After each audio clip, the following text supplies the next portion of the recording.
네, 앞서 전해드린 대로 검찰의 주말 사이에 김건희 여사를 검찰청사가 아닌 이 제3의 장소에서 비공개 대면 조사했습니다.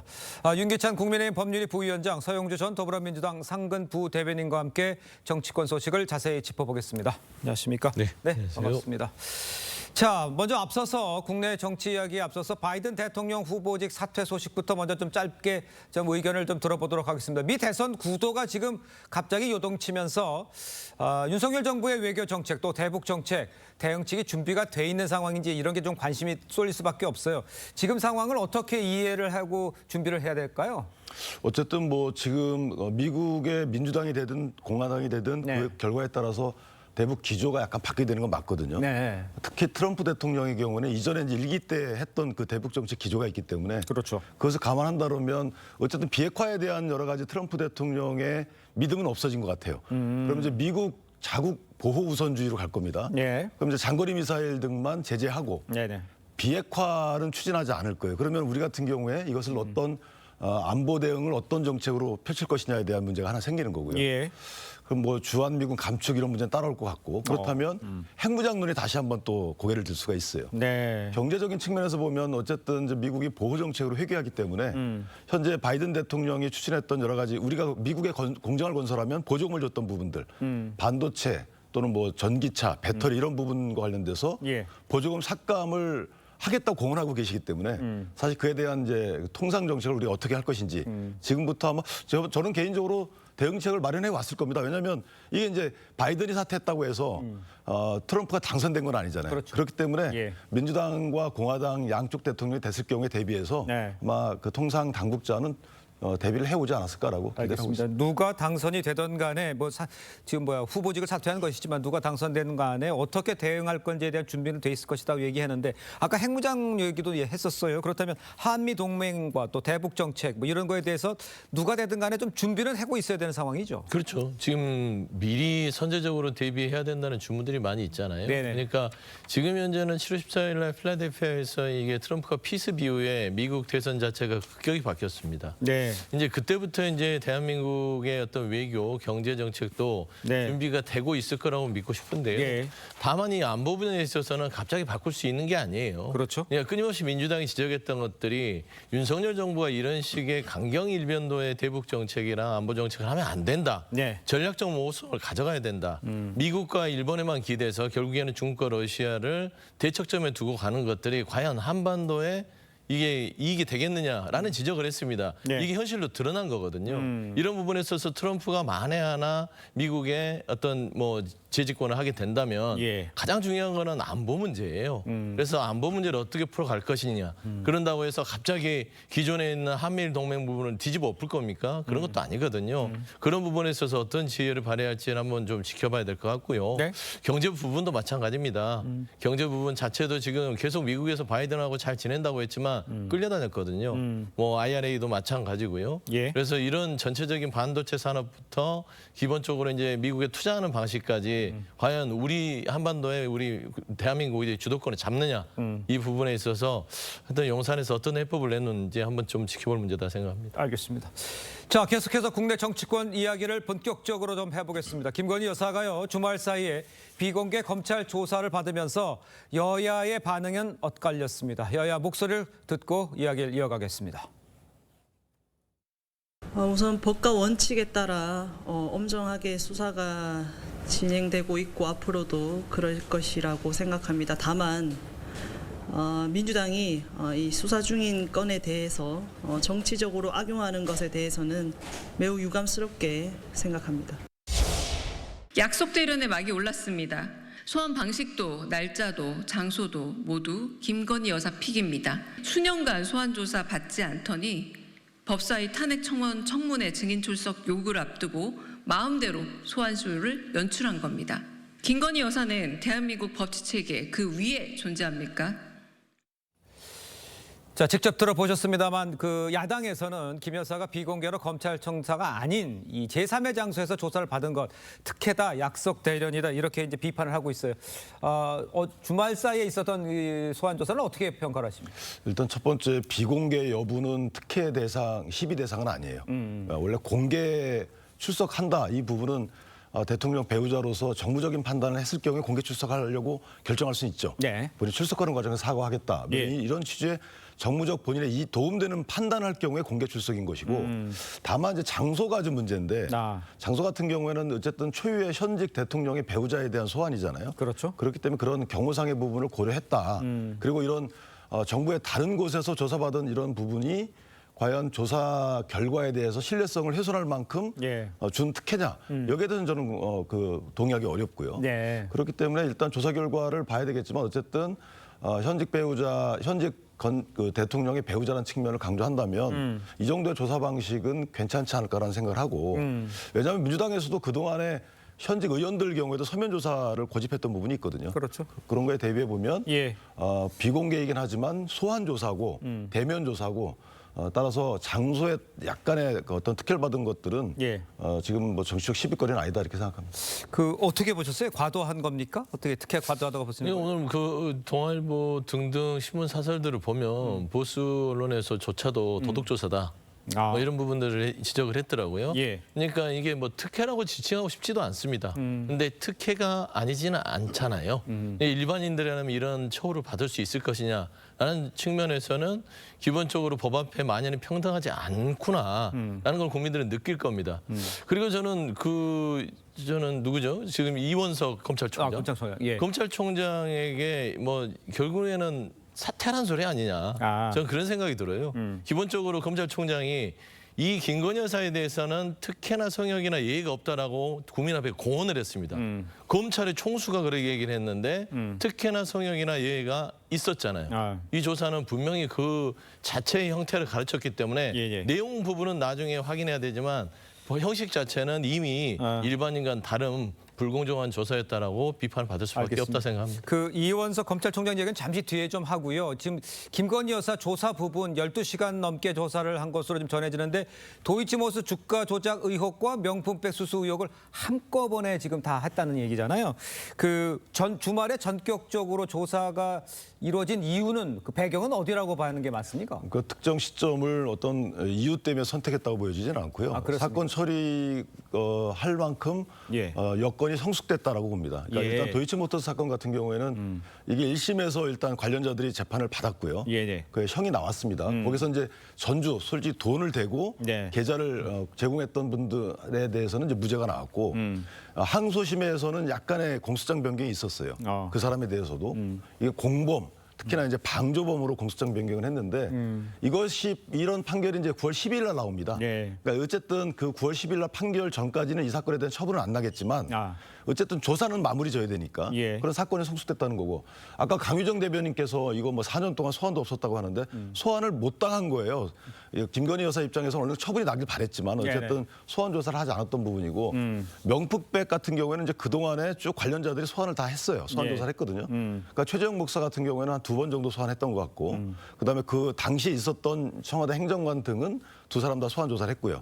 그다음에 뭐 서울의 소리에 관련된 대표, 기자 다 소환 조사했기 때문에 이제 마지막 피의자인 그 김건희 여사 소환만 남았던 사건이다. 그래서 이제 사건 조사 여건이 성숙됐기 때문에 지금 조사한 것이지 뭐 다른 어떤 목적하에 조사기를 택한 것 같지는 않아요. 택한 것 같지는 않다. 알겠습니다. 자, 일단 그 현직 영부인의 최초의 검찰 조사를 받은 상황을 이원석 검찰총장이 사전에 보고받지 못한 상황을 놓고 지금 논란이 일고 있습니다. 이원석 총장은 그동안 김 여사 수사 관련해서 성역 없는 수사를 강조해 왔었습니다. 목소리를 한번 들어보겠습니다. 법 앞에 예외도 특혜도 성역도 없다. 그러한 원칙과 기준을 우리가 견지해야 한다는 것을 늘 강조하고 있고 앞으로도 그렇게 지도하도록 하겠습니다. 다른 어떠한 일체 고려도 하지 않고 원칙대로 절차를 지켜서 기준을 잘 갖추어 수사할 것이라고 저는 보고를 받았고 또 그렇게 믿고 있습니다. 아까 서영주 대변인도 잠깐 언급을 했었죠. 이원석 총장이 김 여사가 조사가 시작되어 10시간이 지난 시점에서 보고를 받았다. 이런 이야기고 이원석 총장이 경로했다. 이런 이야기도 들리고는 있습니다. 대검과 중앙지검 사이에 글쎄 어떤 일이 벌어진 거라고 봐야 됩니까?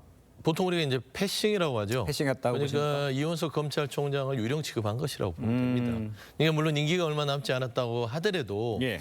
관례상 이 검찰총장에게 중요한 사건에 대해서 보고를 하는 것들이 관례 아니겠습니까? 예. 물론 뭐 도이치모터 주가 조작 사건이 수사지휘권이 뭐 박탈된 그러니까 예전에 윤석열 대통령이 검찰총장 시절에 네네. 배우자였던 관련성 때문에 법무부로부터 수사지휘권이 박탈됐다고는 하나 예. 지휘권을 가지고 수사를 하는 것과 보고를 받는 건 별개거든요. 예. 그렇지 않겠어요? 근데 그럼에도 불구하고 아예 배제를 하고 오후 1시 반에 시작돼서 다음 날 새벽 1시 반에 끝났는데 예. 11시 거의 끝날 무렵에다가 무렵에 검찰총장에게 보고를 했다는데 이건 보고가 아니라 통보잖아요. 다 조사하고 나서 알고는 계세요.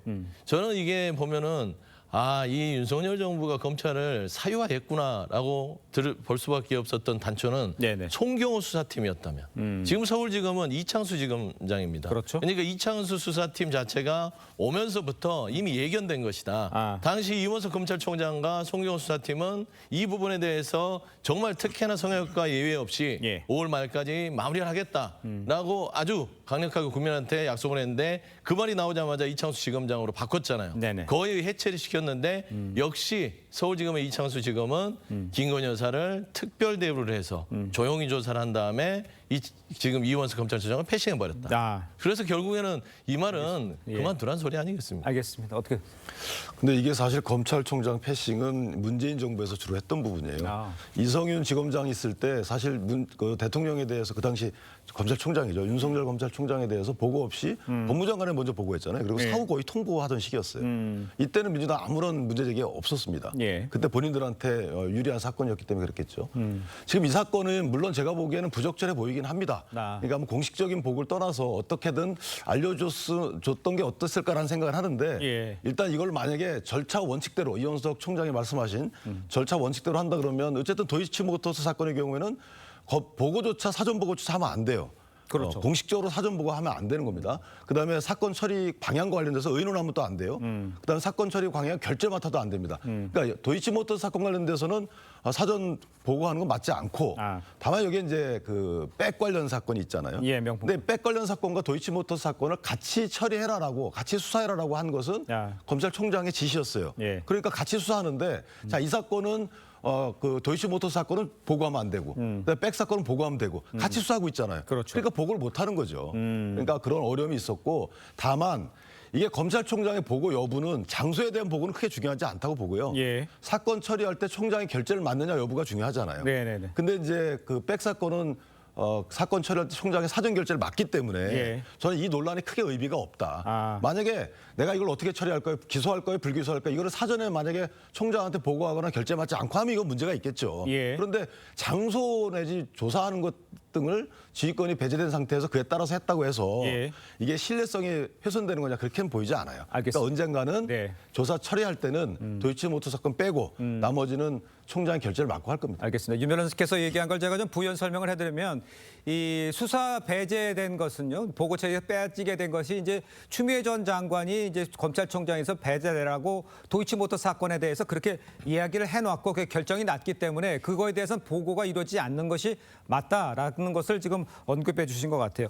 자, 그렇다면 변호사님, 서영주 대변인께서 보시기에 그럼 추가 조사, 김영건 여사에 대한 추가 조사도 이게 진행이 될 것 같아 보이세요? 어떻게 보십니까? 형식을 보면 추가 조사가 진행되겠습니까? 안 되는 겁니까? 면평이죠. 네. 털어주겠다, 이제는 털어야겠다. 왜냐하면 지금 국회에서 26일 날 청문회가 준비돼 있습니다. 예. 이게 이제 김건희 여사가 증인으로 요청이 돼 있고 거부사를 밝힌 도이치모터 주가 조작, 명품백, 양평고속도로 너무나 많은 의혹들이 있기 때문에 이게 준비된 상황이기 때문에 검찰은 이에 앞서서 털어주고 싶은 거예요. 그리고 형식 자체를 보면 이거는 뭐 추가 조사를 하려고 이거를 좀 조용하게 도둑 조사를 했겠습니까? 제대로 하려고 했으면 출두시켜서 제대로 수사를 한 다음에 이게 좀 보강이 필요하다면 또 해야 되죠. 이게 모든 일반인들이 받는 법 앞에서의 절차적 평등입니다. 네. 근데 그게 생략이 됐다는 거는 털어주기 위한 특혜다라고 볼 수밖에 없고요. 저는 수사지휘권에 대해서 덧붙이고 싶은 것들은 당시에 추미애 장관이 결국에는 윤석열 검찰총장의 배우자인 김건희 여사가 이해충돌 때문에 수사지휘권을 이제 배제한 것이잖아요. 예. 근데 이원수 총장으로 돼서 그게 연기가 됐을 때 네네. 이조차도 무슨 이게 손을 대면 안 된다, 납득이 됩니까? 상식이 아니잖아요. 그래서 그 문서 자체도 물론 법무장관이 해제를 해주든 안 해주든 간에 이원수 검찰총장이 김건희 여사하고 무슨 상관이에요? 이 충돌 없잖아요. 네. 근데 왜 보고를 안 합니까? 궁색한 변명이다. 저는 그렇게 생각이 듭니다. 근데 그거는 박범계 장관 때도 수사지휘 해제를 안 했어요. 그러니까 그거는 지금 현 이원석 총장과의 관계를 그렇게 구체적으로 특정해서 말할 건 아니고, 왜냐하면 검찰총장이 그 사건에 대한 수사지휘를 배제한 것이지 예. 그 사건은 피의자에 대한 수사지휘를 배제한 게 아니기 때문에 네. 그걸 해제되지 않는 한 일반적으로 지켜야 되는 거예요. 알겠습니다. 자, 다음 소식도 짚어보겠습니다. 국민의힘 전당대회가요, 하루 앞으로 다가왔습니다. 당권 주자들 막판 표심 잡기에 주력하면서도 서로를 향한 견제를 이어가고 있죠. 예, 직접 들어보겠습니다. 우리 야당의 저항을 막기 위한 이 부당한 기소에 대해서 바로잡아 주시지 않은 것, 그것은 정말 그 당시 우리 노력한 보수의 눈물을 닦아주시지 않는 거다. 이미 한동훈으로는 안 된다라는 그러한 의견들이 아주 빠른 속도로 이미 다 퍼져나갔다고 봅니다. 결선 투표 간다 안 간다, 이제 그건 제가 뭐라고 말씀은 못 드리고, 그러나 이제 우려 분위기가 강한 건 사실입니다. 결선을 가게 되면 한동훈 후보에게 불리한 측면이 있을 거라는 관측이 팽배한데 이에 대해 어떻게 생각하시나요? 지켜보시죠. 국민들께서 그리고 당원들께서 미래를 위한, 변화를 위한 현명한 판단을 하실 거라고 저는 생각합니다. 자, 국민의힘 당원 선거인단이 이제 3일차 누적 투표율 지난해보다 약 7%포인트 하락한 것으로 나타났어요. 투표율이 낮아진 이유, 또 각 후보 유불리 상황, 이건 어떻게 평가를 하십니까? 어쨌든 전당대회에서 각 후보 진영끼리 서로 간에 이전 투가 좀 있었죠. 네. 예, 그에 대한 이제 유권자들, 특히나 충성심이 강하지 않은 유권자들, 당원들 입장에서 보면 예. 그냥 유보를 하는, 투표 이번에 안 하겠다, 이렇게 유보하는 면이 하나 있었던 것 같고, 또 하나는 이제 대통령과의 관계에 대한 설전이 너무나 심하게 됐죠. 그렇죠. 사실 그게 뭐 대통령 지지율이 낮다 그래서 현재 어쨌든 앞으로 정권 재창출이 반드시 필요하지만 예. 3년 남은 현 정권의 유지 내지 성공도 되게 중요하거든요. 예. 그래서 이런 부분도 나중에 부각됐다는 면이 하나 있는 것이고, 네. 그다음 마지막에 패스트트랙과 관련된 여러 가지 논란들이 있으면서 과거에 있었던 패스트트랙 논란 장면들이 또 소환됐죠. 맞아요. 그러니까 과거를 기억하시는 당원들이 늘었을 겁니다. 과거에 이랬었지, 자유한국당 때. 그 과거를 기억하는 당원들의 기억이 소환됐기 때문에 예. 그 소환된 기억에 따른 투표 하고자 했던 분들이 못하겠다, 뭐 이렇게 했을 수도 있어요. 알겠습니다. 지금 말씀에 언급해 주신 데는 이 공소 취소 논란이 전대 막판 변수가 된다, 이런 분석도 나오고 있고요.